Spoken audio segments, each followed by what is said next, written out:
हस्तिनापुर अपने युवराज का स्वागत करता है युधिष्ठिर।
तुम्हें ये करना होगा दुशासन।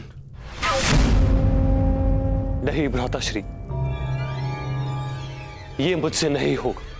ये मेरा आदेश है, प्रहार करो मुझ पे।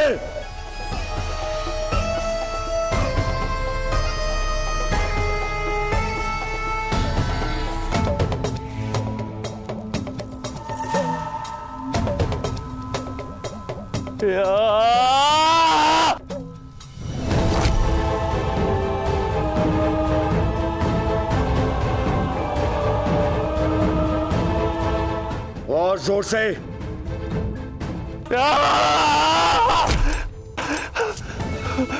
यहां ना आए, यहां मारो मेरे मुख पे।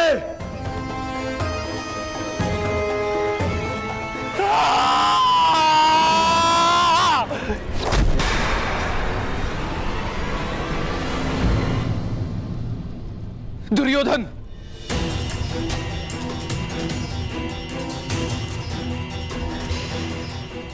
ये क्या कर रहे हो पुत्र?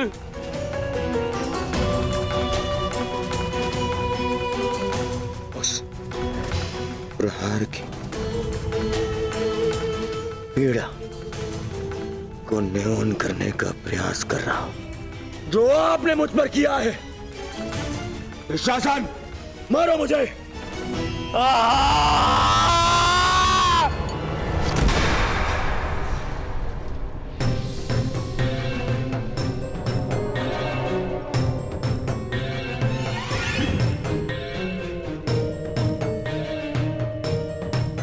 अपने पिता को कष्ट मत दो पुत्र, कष्ट मत दो।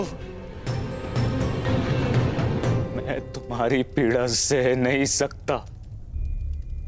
बोलो पुत्र, क्या चाहिए तुम्हें?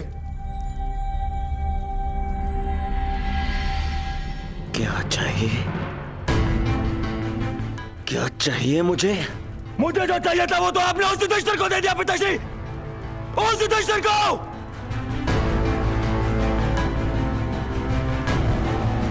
उस युवराज पद पर मेरा अधिकार था। उस मुकुट पर आपके ज्येष्ठ पुत्र इस दुर्योधन का अधिकार था। क्यों किया आपने ऐसा पिताश्री, क्यों? मैं विवश था पुत्र, विवश था मैं, क्योंकि पांचाल नरेश को उन पांडवों ने पराजित किया। परंतु तुम व्यथित क्यों हो पुत्र? युधिष्ठिर अभी केवल युवराज बना है, सम्राट नहीं। और एक युवराज को कभी भी, कहीं भी, किसी के भी आक्रमण का उत्तर देना पड़ सकता है पुत्र। युधिष्ठिर को युद्ध में मैं भेजूंगा, मैं। और युद्ध में प्राण तो किसी के भी जा सकते हैं ना पुत्र।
कर्ण, मैं स्वीकार करता हूं तुम्हारी योग्यता परखने में मैं असफल रहा, परंतु तुम अपनी परीक्षा में सफल हुए। तुमने अंग में परिवर्तन प्रारंभ कर दिया। तुमने सिद्ध कर दिया कि तुम राजा बनने योग्य हो। तुमने अपना वचन पूरा किया। अब मेरी बारी तुम्हारे वास्तविक राज अभिषेक की।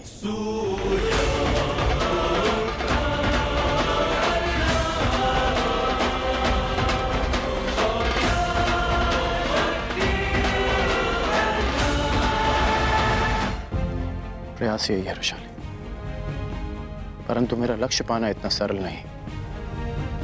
न जाने और कितने युद्ध लड़ने होंगे, कुछ दृश्य शत्रुओं से और कुछ अदृश्य शत्रुओं से। युद्ध होगा तब देखा जाएगा कर्ण। अभी तुम्हारा राज्याभिषेक है, इसके पश्चात क्या करने वाले हो कर्ण? यह सुनिश्चित करूंगा कि अंगवासियों को प्रजातंत्र मिले, उन्होंने अपने जीवन पर स्वाधिकार मिले। मैं अंग के विषय में नहीं कह रही हूँ कर्ण, अपने विषय में कह रही हूँ, हमारे विषय में। हम तो साथी हैं और भविष्य के विषय में भविष्य में विचार करेंगे। विचार करने में ज्यादा समय ना लेना अंगराज। ये स्मरण रहे कि एक अविवाहित कन्या समाज की रीति नीति के विरुद्ध बिना किसी संबंध के यहाँ तुम्हारे साथ आई। अविवाहित में से अ हटाने में कितना समय लगता है ऋषाली? धनुष से प्रत्यंचा एक बार जुड़ जाए तो धनुष के भंग होने से ही वो अलग होती है। शुभ दिन आए हैं कर्ण, शुभ शुभ बोलो। शुभ दिन आते नहीं है ऋषाली, उन्हें लाया जाता है अपने परिश्रम से। शुभ दिन लाने के लिए लंबी यात्रा करनी होती है।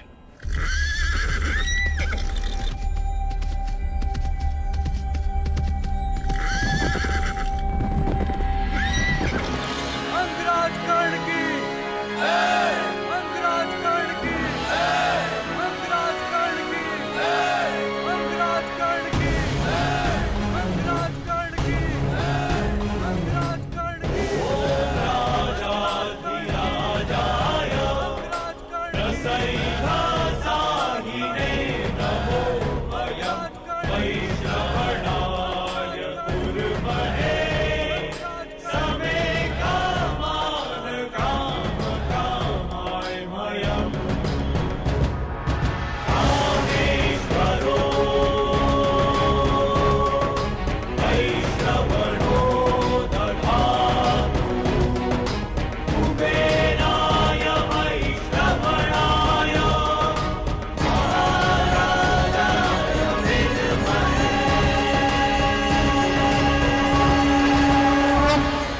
स्वागत है अंगराज। तुमने जो किया मैं उससे सहमत तो नहीं, परंतु तुम्हारी उपलब्धि का मैं सम्मान करता हूं।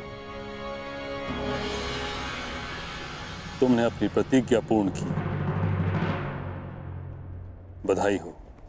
मुझे प्रसन्नता है कि राधेकरण ने अपनी प्रतिज्ञा आपकी उपस्थिति में पूर्ण की।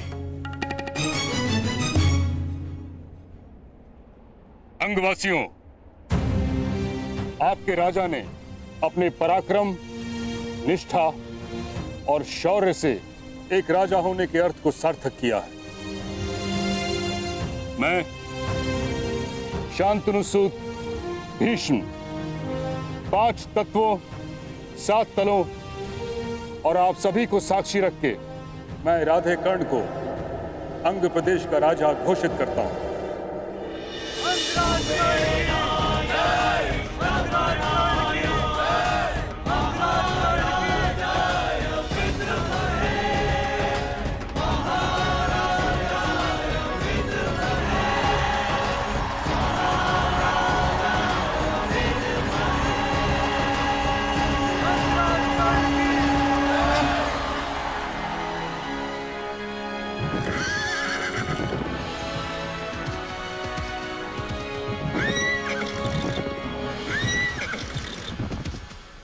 अब जैसी की परंपरा है, प्रथा है, तुम अपनी प्रजा को अपना प्रथम संबोधन दो। अंगवासियों, मुझे आशा है कि आप अपने राजा के लिए शीघ्र ही एक उत्तम सिंहासन की व्यवस्था अवश्य करेंगे। उसकी आवश्यकता नहीं महामहिम।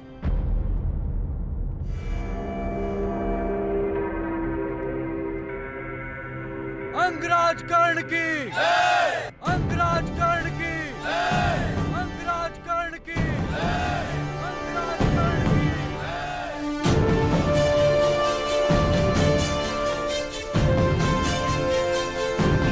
मुझे स्मरण है जब पहली बार मैंने अंग की धरती पर अपना पांव रखा, मेरे स्वागत के लिए आप लोगों ने कंटकों का सिंहासन बनाया था, परंतु इस बात का मुझे शोभ नहीं, क्योंकि जिसके पास जो देने को होता है वो वही देता है। और मैं वचन देता हूं कि आपके जीवन से हर कंटक, हर पीड़ा को दूर कर दूंगा, ताकि फिर आपको कंटकों का सिंहासन ना बनाना पड़े। अंगराज कर्ण की, अंगराज कर्ण की। आज अंग स्वतंत्र हुआ है मित्रों, लेकिन स्वतंत्रता लक्ष्य नहीं, एक मार्ग है जिस पर चलकर हमको विकास और समानता का लक्ष्य प्राप्त करना है। मैंने एक परिवर्तन का स्वप्न देखा है, परंतु स्वप्न में दिखी समृद्धि आंख खोलते ही अदृश्य हो जाती है। भले ही स्वप्न में कितनी नदियां देख लें, परंतु आंख खोलने के पश्चात वो प्यास शांत नहीं कर पाती। इसलिए स्वप्न देखो, परंतु जागते ही उस स्वप्न को पूरा करने में जुट जाओ।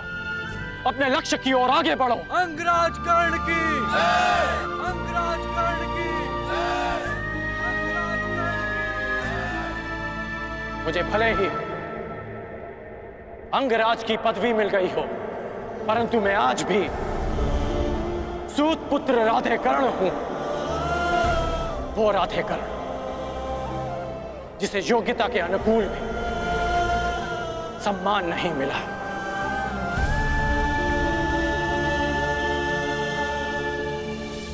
अंग का लक्ष्य है सम्मान पाना, अंग का लक्ष्य है परिवर्तन पाना। मेरी नीति कहती है कि राजा को शासन नहीं, सेवा करनी चाहिए अपनी प्रजा की, अपने राज्य की, और वही मैं करूंगा। मैं आपको स्वतंत्रता देता हूं कि आप अपना भविष्य स्वयं चुन सकते हैं। अब से जन्म के आधार पर नहीं, कर्म के आधार पर वर्ण निश्चित किया जाएगा। कर्ण, तुम्हें भान भी है कि तुम क्या कह रहे हो? यह असंभव है। क्यों? मैं अंग का शासक हूं, मैं अपनी प्रजा के लिए कोई भी घोषणा कर सकता हूं। तुम्हारा प्रशासन हस्तिनापुर के शासन के अंतर्गत आता है। किसी भी नीति या नियम में परिवर्तन हस्तिनापुर की अनुमति के बिना नहीं किया जा सकता। बस मेरे मित्र कुमार दुर्योधन के युवराज बनने का विलंब है मामही। हस्तिनापुर निश्चित रूप से इस नीति की अनुमति देगा।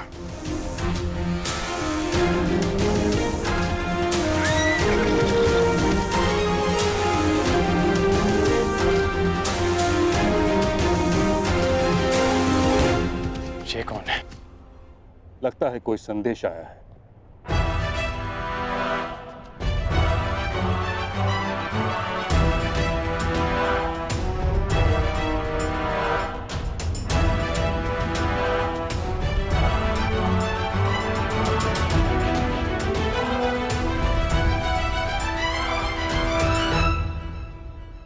हस्तिनापुर को अपना युवराज मिल चुका है कर्ण।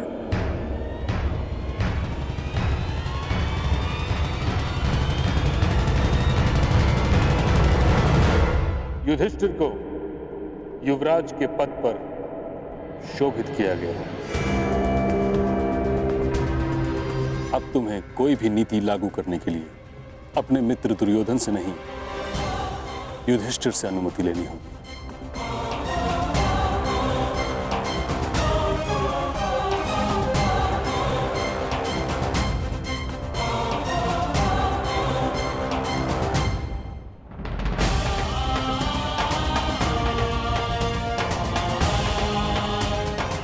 मेरी प्रजा मुझे अनुमति दे चुकी है मां महीम।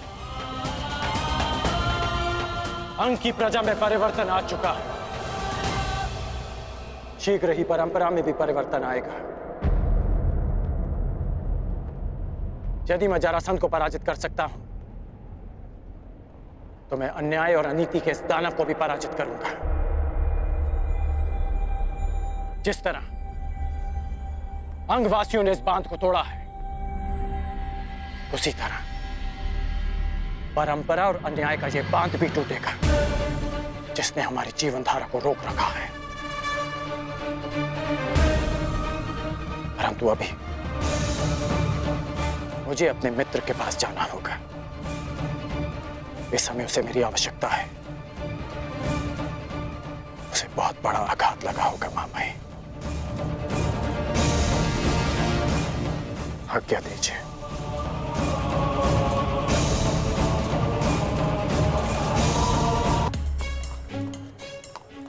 महीनों पश्चात भुगत ग्राम में आया वृषाली। बहुत प्रसन्नता हो रही है। आशा है कि भगत ग्राम वासियों को भी हमें देखकर उतनी ही प्रसन्नता हो रही होगी।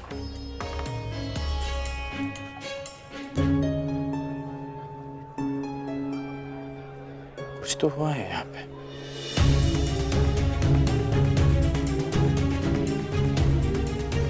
इन लोगों को देखकर लगता है कि कुछ अवांछित घटा है यहाँ।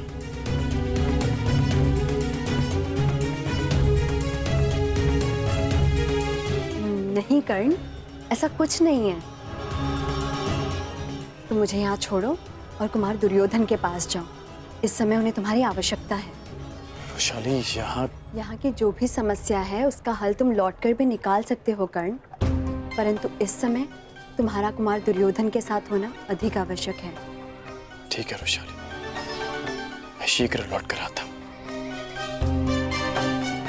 तुम ध्यान रखना।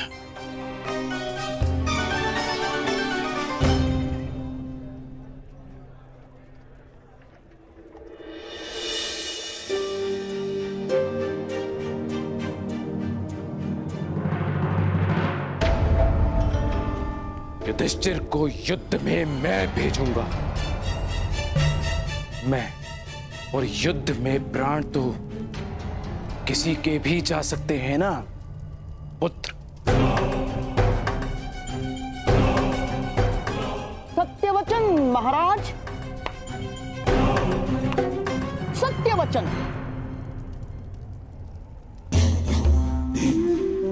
परंतु प्रश्न ये उठता है कि महाबली भीष्म और अर्जुन के होते हस्तिनापुर पर आक्रमण करने का साहस कौन करेगा महाराज? कब होगा युद्ध और कब उस युधिष्ठिर के प्राण जाएंगे महाराज? कब? और तब तक क्या मेरा होने वाला सम्राट प्रतीक्षा करेगा महाराज? जैसे आपने की वर्षों तक। कहना क्या चाहते हो शकुनी? यही मोती चाहिए तो सागर में गोता लगाना पड़ेगा, और युवराज पद चाहिए तो नियति के चक्र की प्रतीक्षा नहीं, तो षड्यंत्र का कुचक्र रचना होगा महाराज। और यही कूटनीति है, कूटनीति।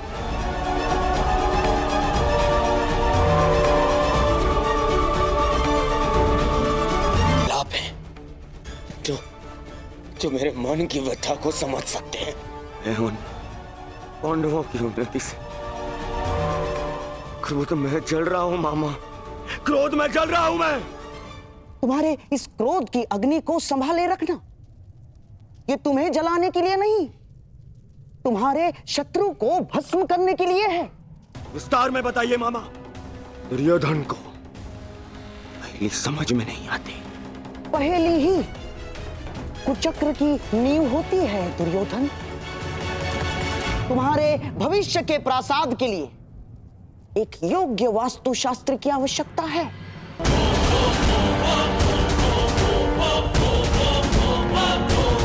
तुमने कभी पुरोचन का नाम सुना है?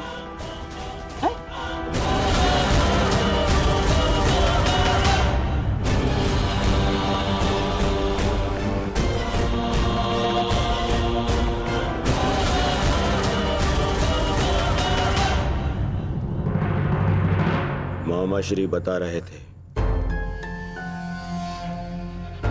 कि मायावी दानव के पश्चात यदि कोई संसार में महान वास्तुकार है तो वो आप हैं।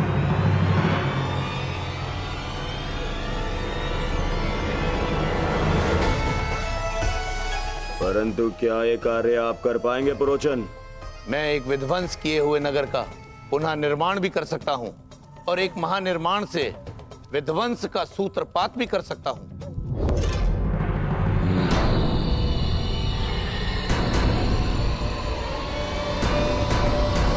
तो कब से ये कार्य आरंभ होगा?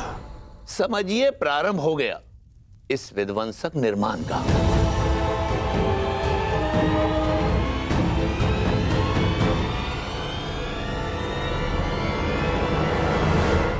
कल ही आपके समक्ष एक लघु निर्माण प्रस्तुत होगा। भवन होता है उसमें निवास करने वालों की रक्षा के लिए, परंतु यह भवन अपने निवासियों के लिए चिता बन जाएगा।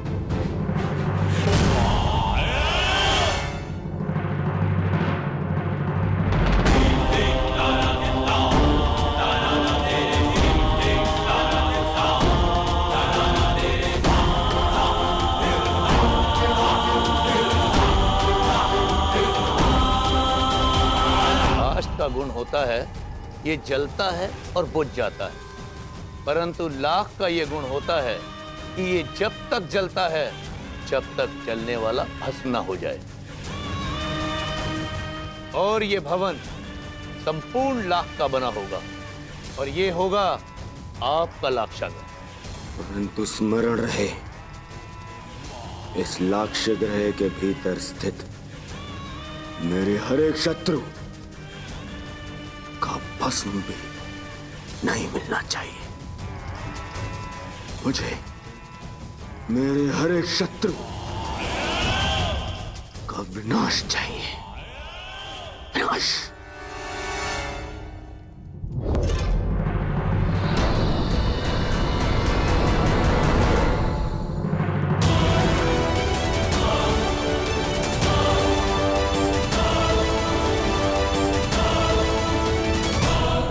शत्रु का नाश अवश्य होगा मित्र।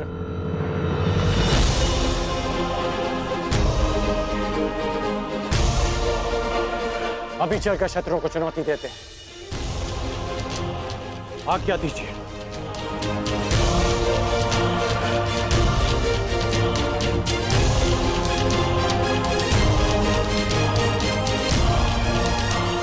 तुम मेरे मित्र हो कर्ण, और मित्र हाथ नहीं जोड़ते, गले लगते हैं।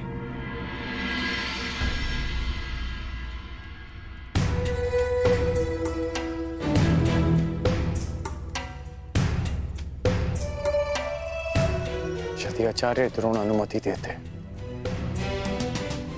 तो आज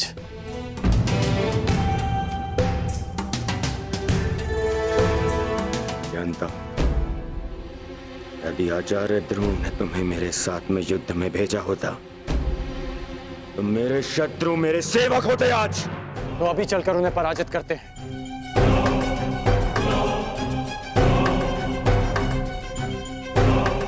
होगी, उनकी पराजय अवश्य होगी, परंतु युद्ध करके नहीं। क्यों पुरोचन महोदय? जी महाराज कुमार। कर्ण, ये हैं पुरोचन, और अब ये हमारे लिए युद्ध लड़। युद्ध करे बिना पांडवों को कैसे परास्त किया जा सकता है? ऐसा कौन सा मार्ग है? मार्ग है, उन्हें भान भी नहीं होगा और उनका अस्तित्व सदैव के लिए मिट जाएगा।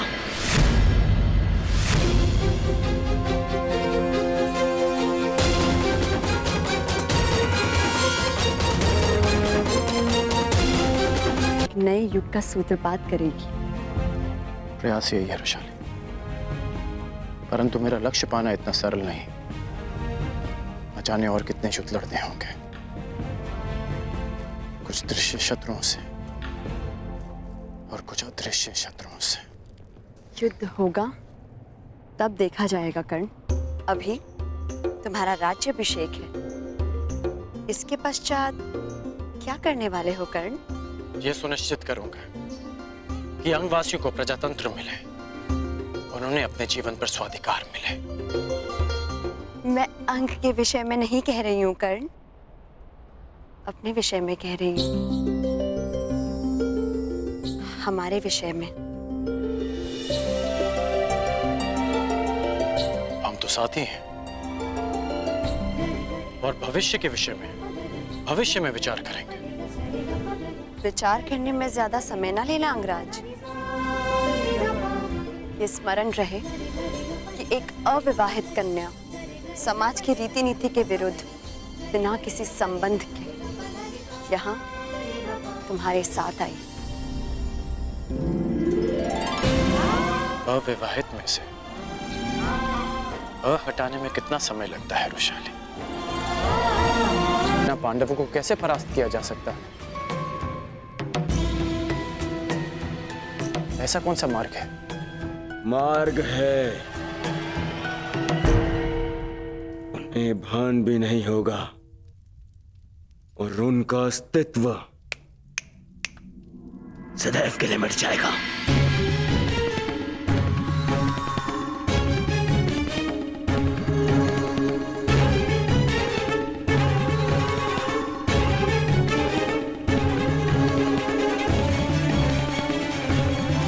और वो दुर्योधन के कहने का तात्पर्य यह है कर्ण कि शत्रु को भान नहीं होना चाहिए कि उन पर आक्रमण की तैयारियां हो रही हैं। और युधिष्ठिर अब कोई सामान्य कुमार नहीं है, युवराज है, युवराज।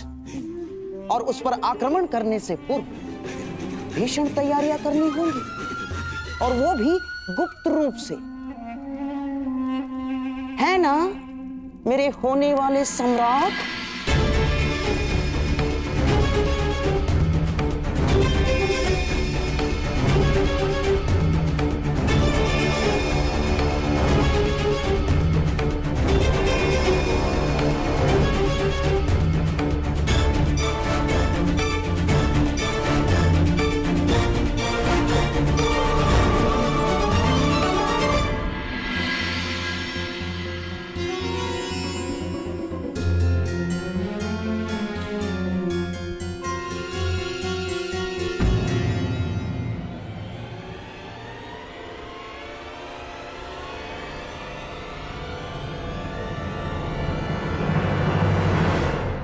गुप्त रूप से क्यों?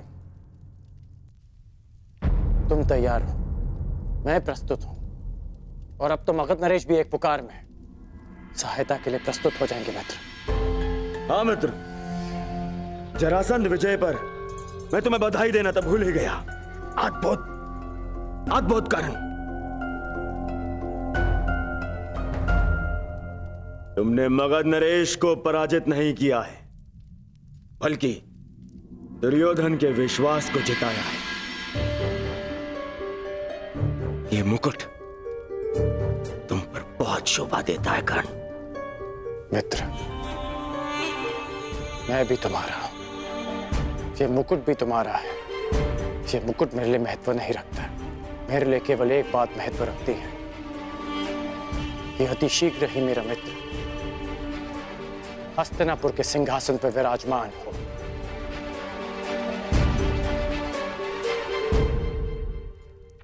महाराज कुमार की जय हो। भुगत ग्राम में विकट समस्याएं आ गई हैं। वहां पर अंगराज की उपस्थिति तुरंत आवश्यक है। आज्ञा दीजिए मित्र, बहुत जल्द सेवा में प्रस्तुत होता हूं।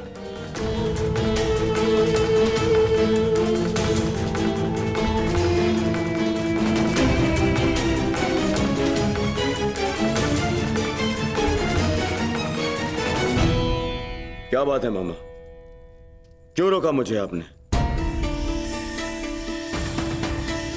क्या आपको कर्ण की मित्रता और निष्ठा पर संदेह है? ना ना ना ना ना ना, कर्ण की निष्ठा पर मुझे कतई संदेह नहीं ना, परंतु उचित और अनुचित को लेकर उसके विश्वास पर भी संदेह नहीं। समझ गए? और हां, कर्ण को हम बुलाएंगे, अवश्य बुलाएंगे, किंतु तब जब हमें एक योद्धा की आवश्यकता होगी। हाँ, कर्ण केवल एक युद्ध का पासा है दुर्योधन, केवल युद्ध का पासा। षड्यंत्र के चौपट में उसका कोई स्थान नहीं ना, इसीलिए उसे इस योजना से दूर रखना ही श्रेयस्कर होगा। समझ गए? वाह वाह वाह।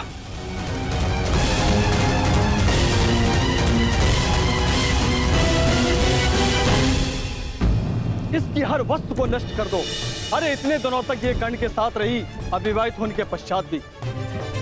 ये तो पाप है, ये पतिता है, इसलिए इससे जुड़ी हर वस्तु को आज हम इस अग्नि में भस्म कर देंगे। जला दो। और नहीं तो क्या, हमारी भी पुत्रियां हैं, और अगर इसे दंड नहीं दिया गया तो इन्हें भी अनुचित करने की प्रेरणा मिलेगी।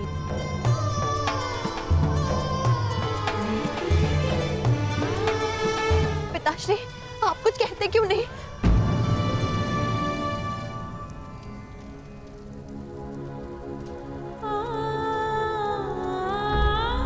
पिताश्री, क्या आपको भी यही लगता है कि आपकी पुत्री पतिता है, कि उसने कोई ऐसा कार्य किया है जो आपके मान के विरुद्ध है? क्या आपको ऐसा लगता है पिताश्री कि आपकी पुत्री अपनी मर्यादा को पार कर सकती है? मुझे अपनी पुत्री पर विश्वास है, मुझे अपनी पुत्री की पवित्रता पर विश्वास है, परंतु तेरा पिता होने के साथ साथ मैं इस समाज का एक सदस्य भी हूं, और हर समाज के कुछ नियम ऐसे होते हैं जिन्हें कोई नहीं तोड़ सकता, कोई नहीं बदल सकता, तेरा विवश पिता भी नहीं।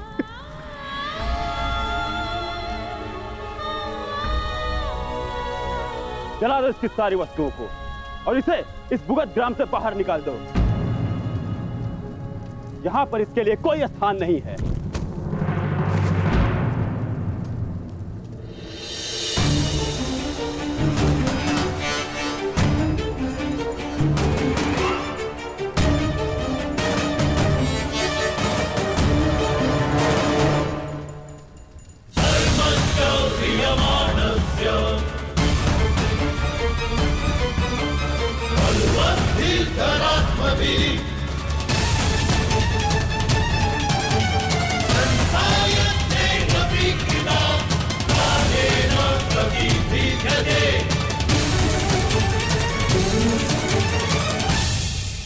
मैं आप सब की बात का समर्थन करता हूं। उचित किया आप लोगों ने, ऐसा ही करना चाहिए। जला दीजिए वो हर वस्तु जिसे रोशाली ने स्पर्श किया। धर्मं च लोभं च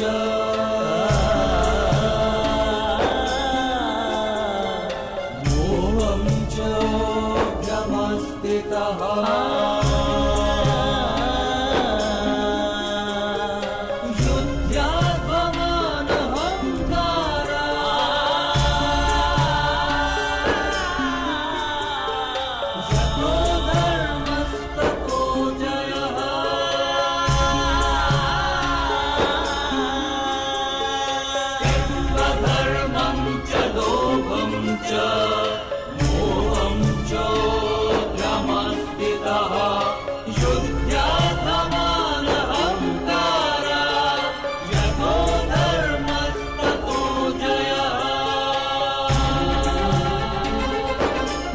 क्योंकि अपवित्र वस्तु को पवित्र करने का एक ही मार्ग है कि उसे पवित्र अग्नि में समर्पित कर देना चाहिए।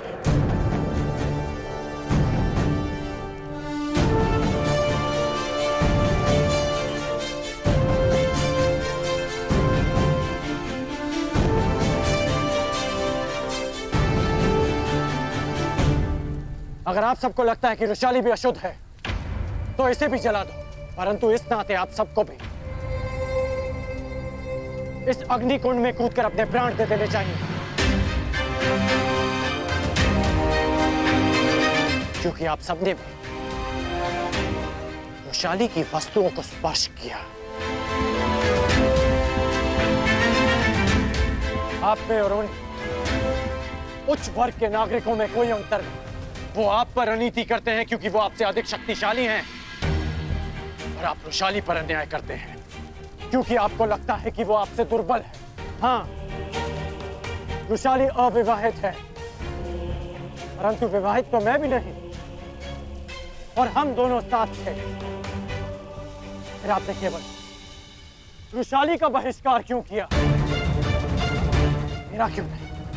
इसलिए क्योंकि रुशाली एक स्त्री है और मैं एक पुरुष, या इसलिए कि मैं आपसे अधिक शक्तिशाली हूं?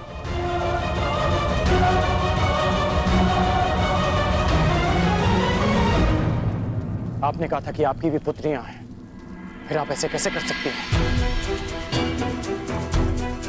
मुगत ग्राम की हर पुत्री को रुशाली से प्रेरणा लेनी चाहिए कि उसने हम जैसों के उत्थान के लिए, हमारे सम्मान के लिए इस संघर्ष में हमारा साथ दिया। रुशाली के कारण मुगत ग्राम का अपमान नहीं, सम्मान बढ़ा है। आज मेरे मन में खेद है, खेद है कि हमारी दुर्दशा का कारण स्वयं हमारी अपनी सोच है। ठीक कहा आपने, ठीक कहा कि यह स्थान रुशाली के लिए नहीं,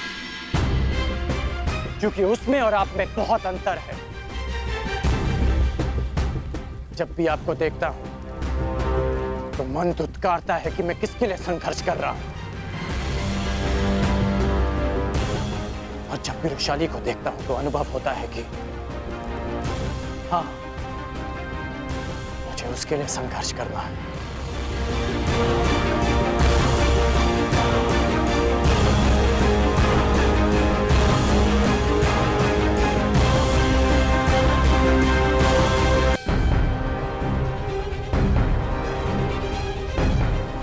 आप तो रुशाली के पिता हैं ना, फिर भी आपने उनका साथ दिया। यदि यही कार्य आपका पुत्र करता तो क्या आप उसे अस्वीकार कर देते, उसकी वस्तुओं को जला देते? संसार की सबसे बड़ी शक्ति, सबसे बड़ा भाव विश्वास होता है। मैं रणभूमि में सफल हो पाया, मैं जरासंध को पराजित कर पाया क्योंकि मेरे साथ मेरी माता का विश्वास था, रुशाली का विश्वास था, और आप उसी विश्वास को अग्नि को समर्पित करना चाहते हैं।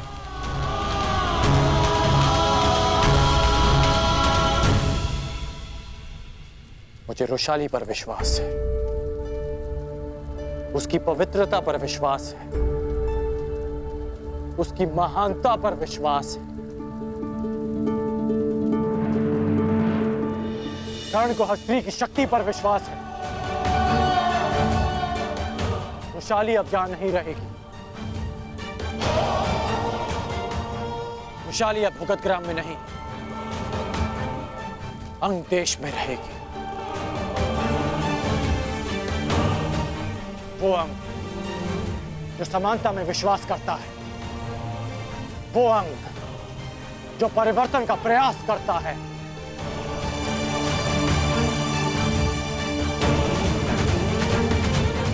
मन तुम्हारा स्वागत करता है रुशाली।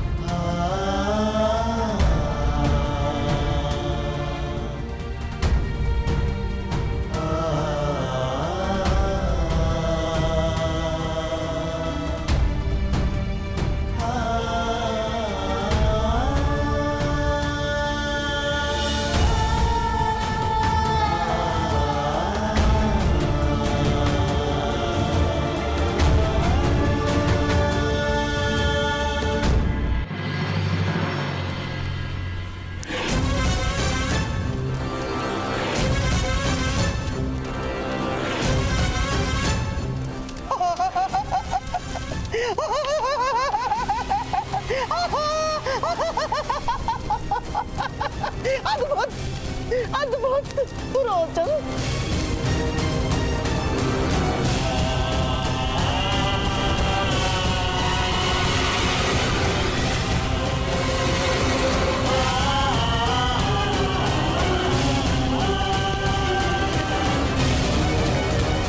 अद्भुत रोचन, अद्भुत।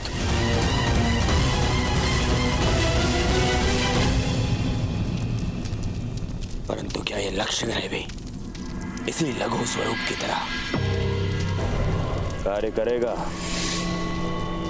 निसंदेह महाराज, सर्प जितना सुंदर हो उतना अधिक विषैला होता है। इस लक्ष्य ग्रह की सुंदरता इतनी होगी कि आपके शत्रु इसमें रहने का मोह नहीं त्याग पाएंगे। कुछ त्यागेंगे तो अपने प्राण, क्योंकि इस लक्ष्य ग्रह में लगी अग्नि का ताप असहनीय होगा। ज्वाला इतनी शीघ्रता से फैलेगी कि उन्हें बाहर निकलने का मार्ग नहीं सूझेगा। तो निर्माण प्रारंभ करो पुरोचन। जो आज्ञा राजकुमार।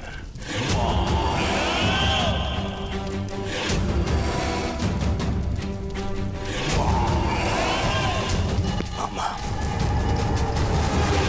यहाँ भवन का निर्माण पूर्ण होगा, वहां पांडवों के निर्माण की तैयारी। सत्य वचन मेरे होने वाले सम्राट, सत्य वचन। परंतु जब तक पुरोचन भवन बनाएगा तब तक क्या तुम स्वप्नों में ही व्यंजन पकाते और चखते रहोगे? मामा, आपका तात्पर्य क्या है? तात्पर्य तात्पर्य मार्ग में कांटे सबको मिलते हैं। एक मूर्ख यात्री केवल कांटों को झाड़कर आगे बढ़ जाता है, परंतु एक बुद्धिमान यात्री कांटों के वृक्ष को ही समूल नष्ट कर देता है, समूल, ताकि कोई दूसरा कांटा जन्म ना ले। दूसरा कांटा? हाँ मेरे होने वाले सम्राट, दूसरा कांटा। मान लो ईश्वर की कृपा या नियति के पक्षपात के कारण पांडव लाक्षागृह से बच निकले तो?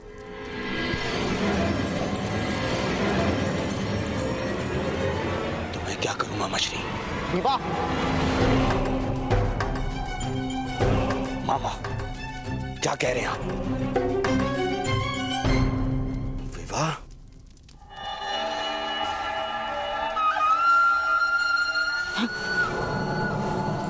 विवाह, और वो भी युधिष्ठिर से पहले, ताकि कुरुवंश की अगली पीढ़ी में ज्येष्ठ पुत्र तुम्हारा ही हो। सोचो, यदि तुम्हारा जन्म पहले हुआ होता तो उत्तराधिकार में पांडवों का पक्ष शून्य होता, शून्य।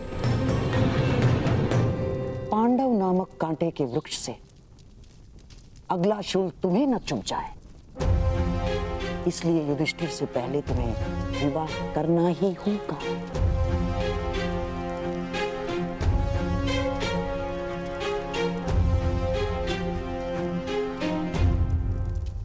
परंतु अचानक मेरे विवाह की बात।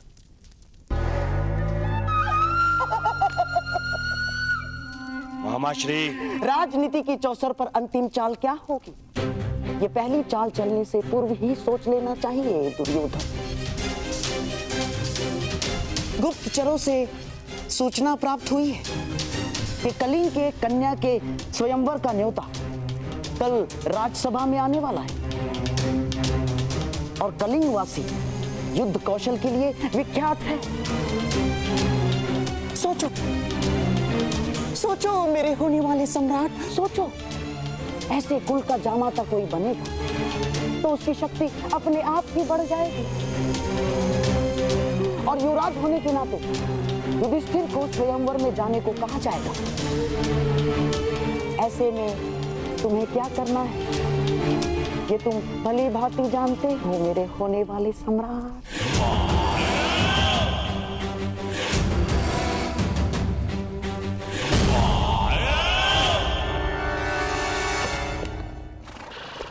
तुम जानते हो ना कर्ण, तुमने क्या किया है?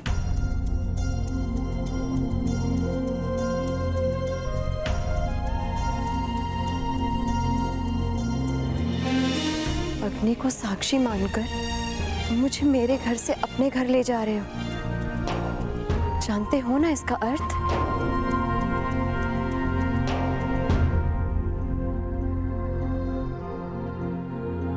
क्या तुम सच में मुझसे विवाह करोगे?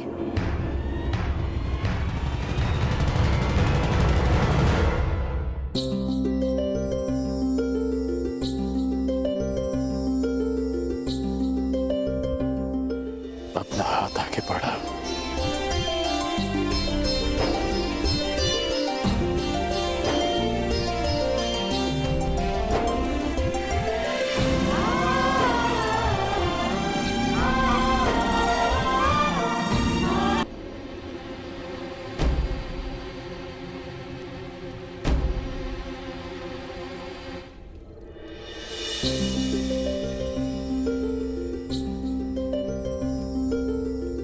अपना हाथ आगे बढ़ा।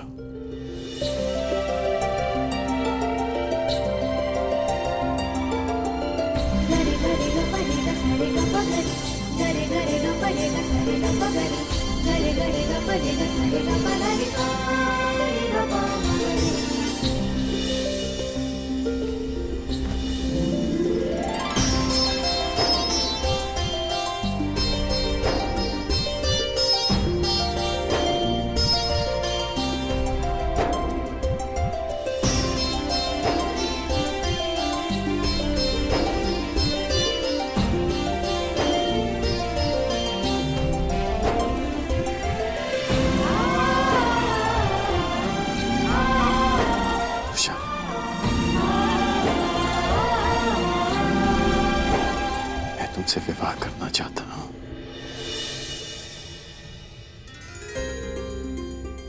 क्या तुम मुझसे विवाह करोगी?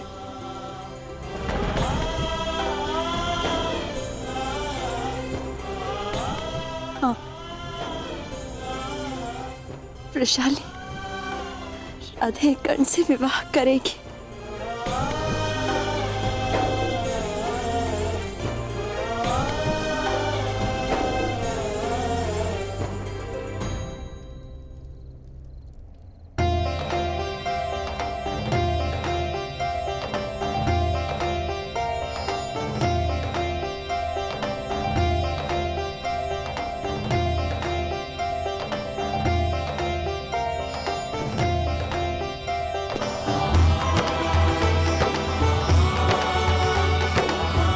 चले। सारथी, प्रस्थान करो।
क्या हुआ? कोई बुरा स्वप्न देखा? हाँ कर्ण, बहुत ही भयानक स्वप्न था।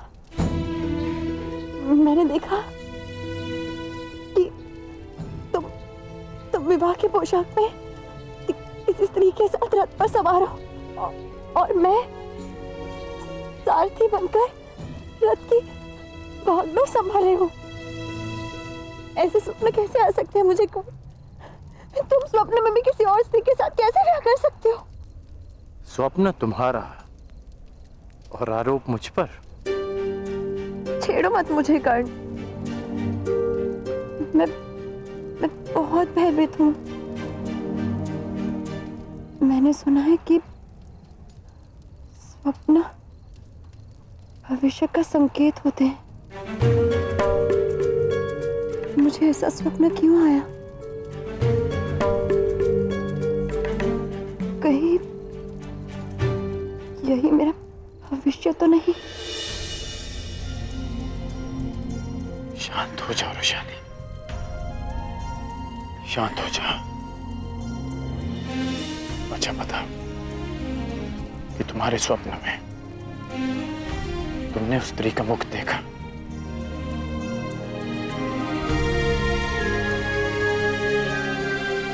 तो फिर तुम कैसे कह सकती हो कि वो कोई और स्त्री थी? तुमने ठीक कहा कि स्वप्न भविष्य का संकेत होता है। यदि हम जीवन को रथ मानकर चलें तो ये स्वप्न संकेत कर रहा है कि इस राधे कर्ण की जीवन संगनी भी तुम हो और सारथी भी तुम। जिस पुरुष की पत्नी उसकी सहयात्री होने के साथ साथ मार्गदर्शिका भी हो तो बड़ा भाग्यशाली होता है।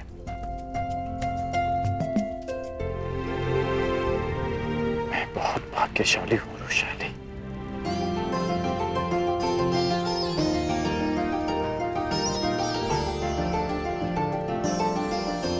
ईश्वर करे इस स्वप्न का संकेत वही हो जो तुमने समझाया, वो नहीं जो मैंने समझा। आज के लिए पर्याप्त समझ लिया रोशानी। अब भोजन कर लेते हैं ताकि भोर तक अंग पहुंच सके।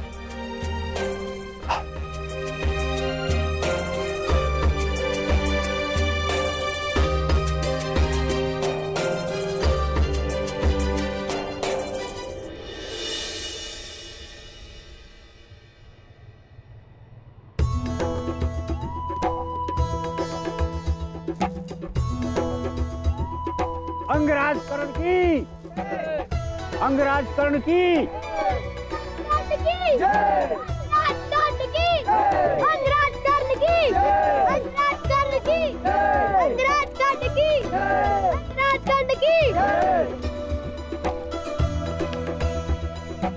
अंग अपने राजा का स्वागत करता है। आप अति शीघ्र लौट आए अंगराज। हाँ, क्योंकि आप सबको शुभ सूचना देनी थी। मैंने विवाह करने का निश्चय कर लिया।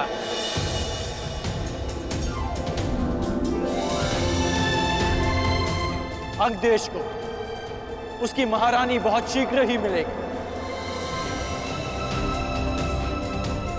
अंग की रानी कौन होगी मित्र?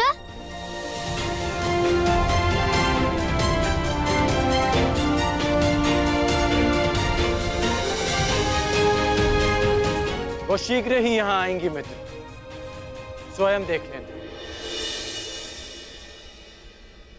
तो आपने अंग को महारानी देने का कौन सा दिवस निश्चित किया?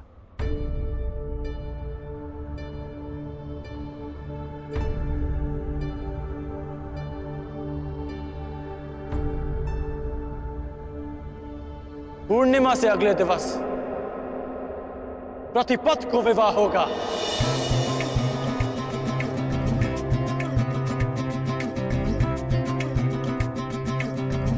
मेरे जीवन का सबसे सुंदर दिन प्रारंभ होगा। तो दिवस तो अति अल्प रह गए हैं। मित्रों, चलो अपने राजा के विवाह की तैयारियां शुरू की जाएं। चलो चलो चलो।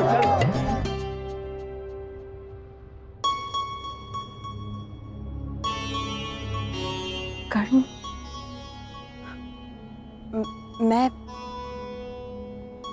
मैं सोच रही थी कि बिना माता पिता के विवाह, तुम समझ रहे हो ना मैं क्या कह रही हूँ?